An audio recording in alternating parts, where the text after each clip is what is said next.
Chceli sme nadviazať na účinkovanie z prvého zápasu v domácom prostredí, ale určité okolnosti nás nutili k tomu, aby sme trošku v inej zostave nastúpili do zápasu.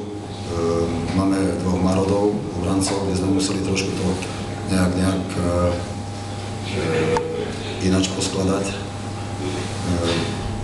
Začali sme na 4 útoky a 3 obranné dvojice tú prvú tretinu, kde sme dostali také nešťastné góly. Jeden z presilovky a druhý po takom samostatnom úniku. Ale určite sme zbrane neskladali.